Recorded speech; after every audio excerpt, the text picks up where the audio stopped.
এই আপনাদের এই গ্রাম থেকে আমি চ্যালেঞ্জ করছি, 1000 মন ওজন দিয়ে বলছি, এই মাইকের আওয়াজ যতদূর পর্যন্ত যাচ্ছে, কোন মুফতি যদি শুনে থাকো, কোন মুহাদ্দিস যদি শুনে থাকো, তাহলে তুমি আমার সামনে আসো, এসে তুমি একটা সহিহ হাদিস দেখাও যে মুহাম্মদ সাল্লাল্লাহু আলাইহি ওয়াসাল্লাম এই তাসবিহ দানা দিয়ে আল্লাহর জিকির করেছে। শুধু রাসূল সাল্লাল্লাহু আলাইহি ওয়াসাল্লাম নয়, একজন তাবী, একজন তাবে, কোন একজন প্রসিদ্ধ ইমাম এই তাসবিহ দানা দিয়ে আল্লাহর জিকির করেছে।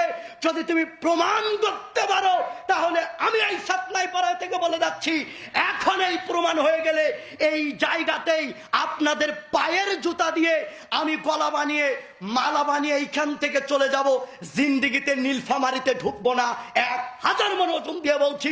আর যদি এইটাকে প্রমাণ না করতে পারো, এই রকম তসবিহ দানা এইটা এইভাবে ছিঁড়ে পায়ের নিচে নেবেন। কেন? এইটার মাধ্যমে মুহাম্মদ সাল্লাল্লাহু আলাইহি ওয়াসাল্লামকে অপমান করা হয়। এই তসবিহ দানা দিয়ে কি করা হয় বলেন তো? কি করা হয়?